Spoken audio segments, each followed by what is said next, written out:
Continuem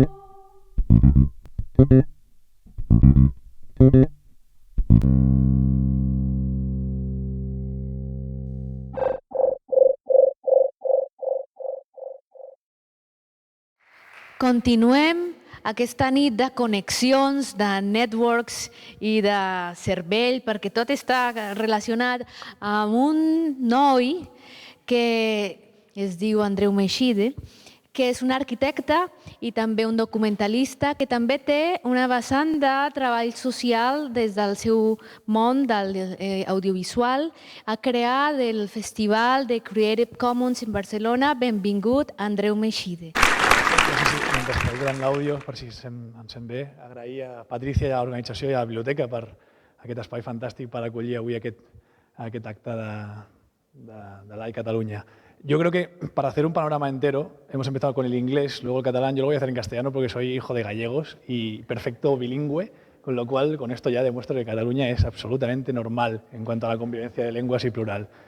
Yo vengo a hablar los tags, digamos, los conceptos que vengo a hablar. Bueno, antes de decir de qué vengo a hablar, tengo dos objetivos, que es intentar transmitiros lo que me gustaría en esos 6 minutos que Smile me marca ahí con el reloj. Y el otro segundo objetivo, que no lo voy a conseguir seguro, el primero espero que sí, es no caerme de esta tarima porque me suelo mover bastante y si me caigo, bueno, pues igual subimos un poco la audiencia y no está mal. Yo vengo a hablaros de Internet y de cine, o de cómo nos comunicamos a través del audiovisual, sea cine al uso, lo que conocemos por cine, o sea otro tipo de audiovisuales, e Internet. Es un tema bastante más prosaico, ya hemos visto un tema bastante menos importante, digamos, que la neurociencia o que la integración social, y espero que cuando acabe mi intervención siga siendo así, porque tendríamos un problema si no. Pero la pregunta que une los dos temas, cine e Internet, que me gustaría poder, que me pregunto constantemente en los proyectos que manejo, que manejamos los equipos en los que trabajo, son si estamos haciendo el cine hoy en día en el siglo XXI que vivimos, si estamos haciendo el cine con las herramientas que tenemos en el siglo XXI. Y la respuesta siempre es no, o casi seguro que no. ¿Y por qué? Lo voy a poner en un marco histórico mínimo de 3 frases, si puedo, para ponerme la pelota votando, para chutar a gol en los proyectos que luego os quiero comentar. La industria cultural, o la cultura más bien en Occidente o en nuestra sociedad, por decirlo así, durante el siglo XX se acabó de cuajar a nivel industrial, digamos, en base, por lo menos así lo creen los historiadores, en base a los criterios del capitalismo, es decir, en base a los criterios de máxima eficiencia y mínimo coste, si puede ser, y en base a, bueno, pues si hablamos de cine, hablamos del sistema de estudios americano de los años 40 y 50, que fue el paradigma del fordismo, digamos, en cuanto a saber clasificar muy bien las películas, inventar los géneros, saber que necesitamos estrellas reconocibles para que la gente sepa qué quiere ir a ver al cine. Es decir, se hace como un gran supermercado, digamos, donde la gente tiene que saber qué quiere comprar y qué quiere consumir. Lo que sucede, ese sistema durante el siglo XX funciona y funciona muy bien, funciona en un mundo pre-internet, funciona en un mundo físico donde toda la cultura que se transmite es a través de objetos físicos, discos de música, libros, películas que tienen copias físicas que se llevan a cines físicos. Lo que sucede es que nos inventamos de repente o se aplica en la sociedad civil Internet. Internet es un antes y un después, realmente. Los historiadores de aquí, o las historiadoras de aquí muy poco, si no lo están diciendo ya, hay gente que habla incluso de la importancia de Internet como casi al nivel histórico que va a tener un calado social como lo tuvo la imprenta, es decir, incidir transversalmente en todas las disciplinas, no hablo solo artísticas, en todas las disciplinas, porque como antes hemos escuchado en la primera intervención, haciendo ese paralelismo con Internet de la neurociencia, nos articula ya no solo la manera de comunicarnos, sino también de pensar, de colaborar, de relacionarnos, en definitiva. ¿Qué sucede? Que Internet es un nuevo territorio de juego, es otro tablero de juego, tiene otras reglas diferentes a cuando no existía Internet. Entonces, todas las disciplinas artísticas que son digitalizables, es una palabra interesante, digitalizable, es decir, todas las disciplinas artísticas que se pueden transmitir con unos y ceros y un emisor envía un disco de música a través de códigos informáticos que son unos y ceros y llega a otro sitio y se reproduce y se oye la misma música, todas esas disciplinas, ese trayecto, digamos, es diferente al que había antes, ya no es físico, es digital. Y eso sí o sí replantea, o tendría que hacer replantear, toda la cadena desde la producción, desde la concepción, cómo se hace la música, hasta la producción, la distribución y la exhibición. No hablo de la música simplemente, hablo también de cine, de literatura, evidentemente, ya digo, todas las disciplinas digitalizables. ¿Qué sucede? Que estamos allá en 2015, ya no estamos en el principio del siglo XX, ya estamos empezando a estar en la segunda etapa y es infinitamente difícil, muy complicado avanzar en ese camino. ¿Por qué nos cuesta tanto? Porque, lógicamente, los intereses de mercado establecidos durante el siglo XX son infinitos, hay mucha gente, es casi un cambio generacional, vamos a decir, porque hay grandes empresas que se resisten a dejar ir esa parcelita que se ha construido en base a la copia física. Pero son dos mundos. Estamos conviviendo ahora mismo nuestra generación entre esos dos mundos. Entre el mundo predigital, que somos todos nosotros en gran parte predigitales, y el mundo digital. Y esa colisión en la cual nosotros, nuestra generación, estamos viviendo, no siempre es agradable. Muchas veces produce conflictos. En cambio, otras muchas veces produce cosas preciosas y produce nuevos ejemplos de gente que se empieza a relacionar y empieza a utilizar el pensamiento en red, el pensamiento colectivo, el pensamiento cooperativo, empieza a utilizar lógicas que vienen de ese nuevo territorio de juego para poder crear, para poder exhibir o para poder distribuir. Esto avanza hacia adelante, o sea que tengo que ir mucho más rápido. Entonces, ese es uno de los motivos por los cuales en Barcelona hace 6 años se creó el primer Festival de Cine en Creative Commons, el BCCN. El segundo año ya éramos más gente, el tercero más, cuarto más, y es un festival que quiere poner sobre la mesa un escaparate de visibilización de gente que en el sector del audiovisual o del cine ya está trabajando en clave positiva con Internet y para Internet también. Es decir, está intentando saltar la valla de lo que siempre nos hemos encontrado de, por decir algo, Internet, si lo utilizas mal, piratería. Si pirateas, estás destruyendo, es decir, construir en positivo, saltándose ya tópicos que seguramente tenemos que ir quitando esa capa que es muy superficial y mirar un poco más en el fondo. Es en este festival, que llevamos 6 años en Barcelona y fue pionero en el mundo, no había otro igual, y de hecho ha sido, lo voy a seguir explicando aquí, de hecho ha sido la matriz de una red de festivales que luego se han ido reproduciendo por todo el mundo. Al final, todo esto va de compartir la cultura, todo esto va de que Internet tiene una regla básica, una regla muy importante, que se inventó para comunicar dos nodos y para transmitir información de un nodo al otro, y eso choca frontalmente con el sistema pre-Internet, porque el sistema pre-Internet nos decía, entre un nodo emisor y un nodo receptor hay que pagar una entrada, por ejemplo. Necesitas un dinero para acceder a la cultura, necesitas un dinero para comprar un disco, necesitas un dinero para ir a un cine.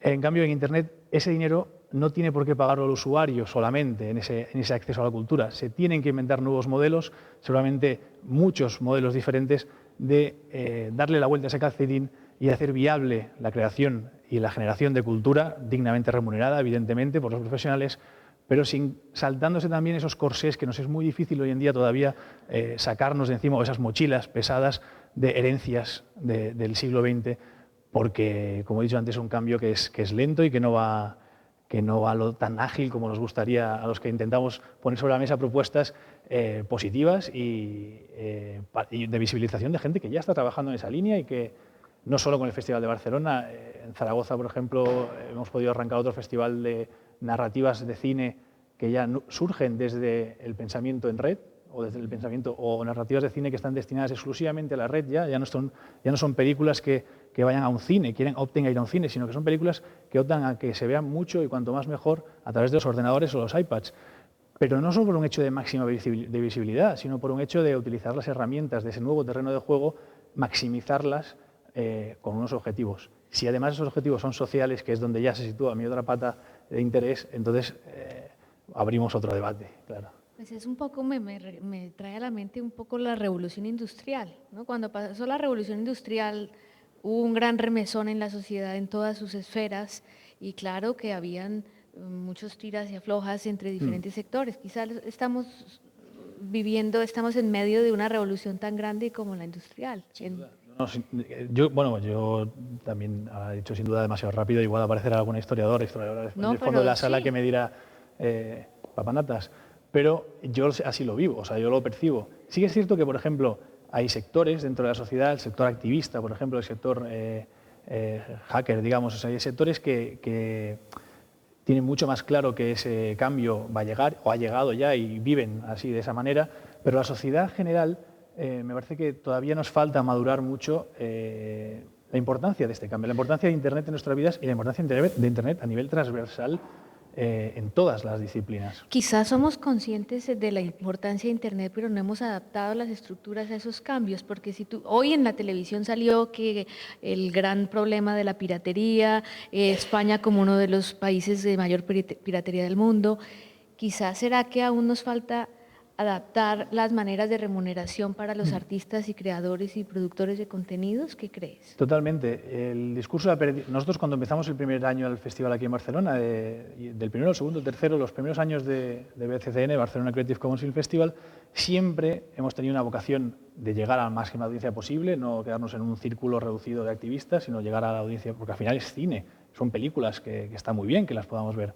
Lo que pasa es que replantean ciertas cosas, ya sea desde lo que está detrás de la película o lo que se ve en ella. Y el mismo director que ya ha decidido que esto es libre. Y siempre hemos tenido la pregunta o la duda, legítima supongo, de alguien que llega al tema un poco de lejos o de alguien que tiene intereses implicados, de si esto es fomentar piratería o si esto es... Siempre nos ha salido el tema de la piratería.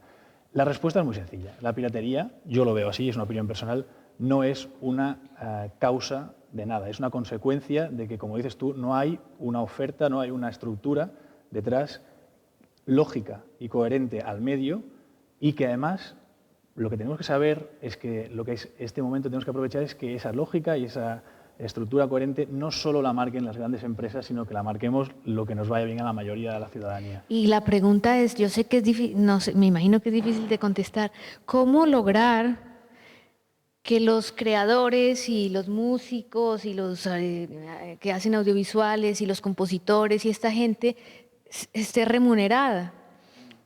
Pues es la segunda gran pregunta que nos ha llegado siempre, y sí que hay que entender una cosa, creo, o así lo hemos vivido nosotros, que nos han llegado muchísimos trabajos y hemos aprendido muchísimo de cada uno de ellos. Es que no hay un trabajo igual que el otro. Es decir, la industria, por lo general la industria del cine, nos ha exigido, nos ha pedido siempre cuál es la alternativa. Hemos incluso reunidos con gente de la industria diciendo, bueno, si me dices qué tengo que hacer, pues invierto y lo hago. Lo que pasa es que la manera de pensar única y el modelo prácticamente muy conocido, muy trabajado y muy establecido del siglo XX, casi modelo único de producción cultural, no va a funcionar seguramente nunca más, porque Internet lo que hace precisamente es democratizar las herramientas, explota todo, literalmente, y a partir de ahí lo que hay es gente que modela, ensaya micromodelos que les pueden funcionar bien para un determinado caso en un determinado contexto, pero no va a haber... Con otro tipo de ganancias, no necesariamente el dinero, también puede haber ganancias en promoción. A mí lo que me interesa es cuando la gente entiende realmente como me vuelvo a repetir, ese terreno de juego nuevo en el que estamos viviendo, y te das cuenta que no solo tenemos por qué buscar dinero en la vida, obviamente tenemos que comer y tenemos que vivir dignamente de lo que hacemos, pero puede haber otras muchas ganancias de cooperación, muchas ganancias de aprendizaje, de crecimiento, que se potencian por este nuevo territorio en el que estamos jugando. Cuéntanos un poco brevemente sobre el proyecto de los parques. Por ejemplo, es uno de los, en esta dualidad, como nos podría decir Gustavo, el cerebro es lo que tiene, creo que tiene dos partes. A lo mejor en realidad tiene 20 y yo solo sé que tiene dos partes. Una parte de mi cerebro está destinada, digamos, a esta creación de festivales o de festival que visibiliza estos ejemplos de gente que está trabajando en positivo. La otra es de ensayar. De todo lo que aprendemos en esos festivales lo intentamos ensayar en ejemplos reales, con una clara vocación de incidencia social, digamos, de cambio social. Uno de estos ejemplos es Parkcelona, por ejemplo, que es un proyecto que hemos trabajado en colaboración con el Ayuntamiento de Barcelona, que es intentar llegar a esos jóvenes, y ahora aquí me voy al territorio de Esther, a esos jóvenes que en este caso son jóvenes en riesgo de exclusión social y que están viviendo prácticamente en los parques, en algunos parques de Barcelona, porque sus hogares o su nivel de integración en la sociedad es muy bajo, entonces pues se recluyen en parques públicos. ¿Qué hacemos con este proyecto? Y alguien nos dirá, esto no es cine. Bueno, nosotros creemos que es cine del siglo XXI. Lo que hacemos con este proyecto es simplemente ir a ellos, establecer links de confianza, digamos, y con sus herramientas, que son WhatsApp, Facebook, micrófonos, WhatsApp, Facebook y básicamente herramientas digitales que ellos están manejando, darles una ventana de autorrepresentación. Es decir, que ellos puedan en Internet, creando una interfaz, digamos, que ellos puedan narrar sus vidas, narrar sus preocupaciones, que ellos puedan narrar qué les importa, qué no les importa, por qué son de una manera, por qué no son de otra. Ser vistos por la sociedad. Exacto, ser vistos de la sociedad, que normalmente la sociedad estigmatiza a ciertos colectivos y además les otorga unos clichés que nunca ellos tienen posibilidad de respuesta porque el poder normalmente no está en sus manos, el poder de comunicación no está en sus manos. Bueno, pues este es un ejemplo, por ejemplo, que intentamos desde unas ciertas, le llamamos narrativas digitales, es decir, cómo explicar historias a través de las herramientas digitales que tenemos hoy en día. Creemos ver, hay gente que le llama web documental, documental interactivo, como se quiera ver, creemos ver que es el territorio bueno, uno de los territorios de futuro muy vivo y muy esperanzador que tiene el cine hoy en día, o que tiene la narración de historias hoy en día. Para mí, yo soy muy optimista. La gente me dice, bueno, claro, es que hay un cierto pesimismo en el ambiente, sobre todo la gente que trabaja directamente en la industria del cine. Lo que pasa es que creo que tenemos que saltar muchas barreras, muchos prejuicios. Cambiar el paradigma. Sí, he hablado muchas veces de cambiar el paradigma, tenemos que saltarnos muchos prejuicios para saber ver las cosas tremendamente positivas que tiene la red y que tiene el compartir. Y aquí en la red, libremente. perdón que te interrumpa, pero es que en la red te hacen preguntas y dicen, ¿qué opinas de usar el Internet como una herramienta de expansión masiva? Sí, de expansión masiva. Bueno, antes ¿Masiva ha dicho de qué? que su escuela era una herramienta de construcción de cohesión social masivo. Yo, oye, si es masivo y es positivo, lo que sea masivo me parece bien. Si ese masivo es destructivo, bueno, entonces igual hablemos. Pero sí, está claro que Internet puede maximizar. No quiere decir que lo haga de facto. Hay una frase que me encanta, que es que en Internet, la gente piensa que en Internet todo el mundo te ve, pero en realidad nadie te está mirando. Tienes que saber hacerte ver, tienes que saber ser interesante, proponer cosas realmente interesantes. Ahora bien, es cierto que es una herramienta que si la utilizas en esas lógicas puede llegar a ser global. Todo eso es muy difícil de asimilar en pocos años y estamos intentando hacerlo y bueno, van saliendo ejemplos, haciendo bullets de gente que intenta... Estamos en medio del huracán, yo creo que es muy difícil como ver fuera. Y dando los primeros pasos de un bebé, que es el bebé de la era digital, que realmente vivimos en ella y vamos a seguir viviendo en ella. Pero es excitante también estar en esos pasos. Alguien incluso aquí dice, que es más un comentario que una pregunta, dice que está de acuerdo contigo, de que el estudio online es impersonal, pero que ha visto que, fíjate, la educación, desde utilizar los medios online, pero que ha visto que que su sorpresa es muy grato el trabajo cooperativo a través de Internet. Fíjate, incluso mismo en la educación, cómo Internet nos abre puertas para conectarnos con tener un maestro que yo quise tener siempre viviendo en Colombia, tener aquel maestro en Italia, pero hoy lo puedo tener, no necesito viajar, no necesito... Claro. Es decir, todas las posibilidades que da para el intercambio gratuito también de muchas veces de sí, a mí contenidos. Una cosa que me encanta del movimiento de la cultura libre, digamos que nuestro festival se enmarca en esa esencia, que es el movimiento de la cultura libre plantea por qué no podemos crear una sociedad donde el acceso a la cultura no sea un intercambio monetario, solamente sea de facto. Es decir, igual que hay servicios públicos como podría ser el agua, pues la cultura, entendida en toda la máxima amplitud, debería poder ser algo que construye a las sociedades sin tener que entrar en unas lógicas estrictamente o solo de mercado. Ahí Internet nos ha abierto esa posibilidad. Si sabemos jugar ese terreno y si sabemos presionar, porque Internet, por ejemplo, están a 2 días de plantearnos Internet a 2 velocidades, por ejemplo, están a 2 días de plantearnos toda una serie de matices, con las leyes absurdas que nos hacen de propiedad intelectual y demás, toda una serie de matices para seguir, digamos... Controlando. Sí, todavía no dejando ir, pero si sabemos jugar en ese terreno y teniendo clara que lo ideal es lo mejor para la mayoría de la ciudadanía, es decir, lo ideal es lo que nos vaya bien a los ciudadanos, hay muchísimas posibilidades muy positivas para la humanidad. La pregunta que me sale a mí, y ya me sale el músico que llevo dentro, es ¿cómo voy a vivir yo como músico? Y yo supongo que el escritor pensará lo mismo. Si la gente espera que todo lo que yo haga sea gratis, ¿cómo pago mi alquiler? Bueno, es que nunca nada es gratis en Internet en realidad, ¿eh? Estamos pagando unas cuotas de Internet a unas empresas que nos sirven ese servicio, que además España es cierto que es líder en piratería, también es cierto que tiene el Internet más caro y de peor calidad de toda Europa. Hay que poner todo sobre la mesa. No es que de repente todo vaya a ser gratis y estemos en un mundo feliz, pero sí que tenemos la obligación de analizar en el momento que estamos viviendo o hacia dónde estamos yendo, quiénes son, por ejemplo, los nuevos intermediarios. Los nuevos intermediarios, la gente que las grandes empresas que están enriqueciendo muchísimo con el hecho de que se cree cultura y se comparta. bueno, pues a esa gente hay que poder también exigirles algo para que aporten para esos autores y autoras que intentan generar ese contenido. Quizá Hay que analizar un poquito, hay que ir un poco también más allá. pienso yo que como músico, como creador, se exige de mí adaptarme a los nuevos tiempos y tener unas nuevas herramientas que hagan que yo, de alguna manera, me gane la vida con mi arte, pero de manera diferente a la anterior, es decir, desarrollar nuevas herramientas que deben venir desde las instituciones educativas. En fin, aquí podríamos hablar hasta mañana, pero se nos ha acabado el tiempo. Y mil gracias, Andreu, por compartir con nosotros tu trabajo. Invito a la gente a que vea tu web y los diversos documentales que has hecho. Y ahora, bueno, mil gracias. Invito a los otros invitados de esta noche para un momento de...